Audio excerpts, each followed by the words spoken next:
Hola, ¿qué tal? Mi nombre es Dai, les doy la bienvenida una vez más al canal y el día de hoy vamos a hablar de filosofía en el Perú.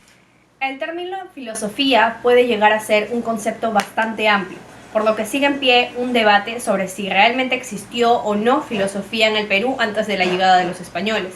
Por un lado, hay quienes dicen que en efecto sí existió, porque llevan el término filosofía en el término amplio, es decir, se puede llegar a decir que filosofía es la concepción que tiene uno sobre el universo y el mundo en general, también llamado cosmovisión. Por otro lado, hay quienes dicen que realmente no existió filosofía porque llevan el término de manera estricta a lo que sería el paso del mitos al logos durante la antigua Grecia. Tras la llegada de los españoles es cuando se comienza a hablar de la filosofía. La primera etapa se denomina escolástica y está caracterizada por el debate de la humanidad del indio.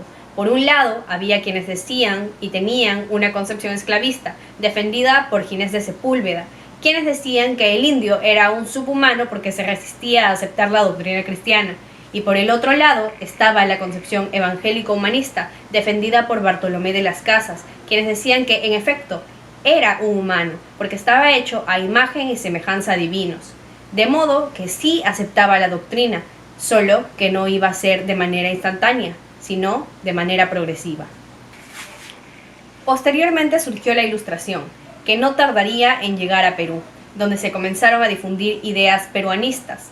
Por ejemplo, se difundieron mediante el periódico llamado El Mercurio Peruano y asimismo se conformó la Sociedad Amantes del Perú.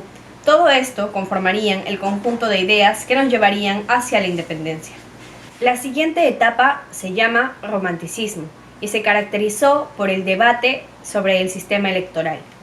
Se debatía o se discutía sobre si debería primar la soberanía del pueblo, el voto universal popular, defendida por Benito Lazo y de tono liberal, y por otro lado, su contraparte, defendía la soberanía de la inteligencia, defendida por Bartolomé Herrera y de tono conservador.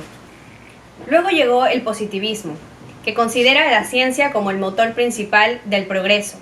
Resaltaron personajes como Jorge Polar, Javier Prado Ugarteche, Manuel Vicente Villarán y el más destacado, Manuel González Prada, uno de nuestros más recordados literatos peruanos, el cual defendía el anarquismo y criticaba duramente la iglesia, a los militares y a los vicios políticos. Como antítesis del positivismo surgirá el espiritualismo, que se enfocará hacia el aspecto metafísico, moral y educativo.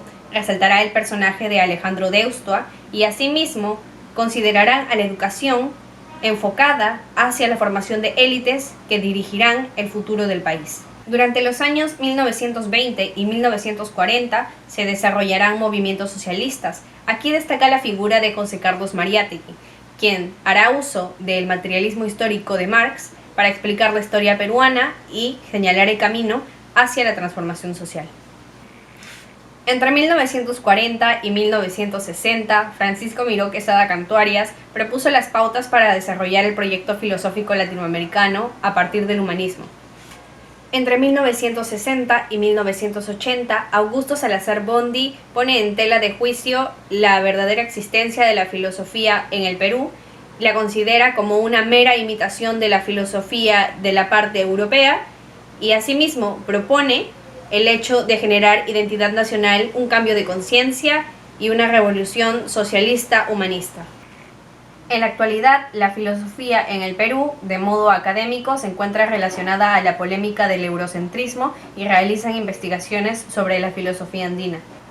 Sin embargo, si queremos hablar del pensamiento que prima en nuestra sociedad, podemos decir que ésta se funda en el neoliberalismo, en el neopositivismo y en el pragmatismo.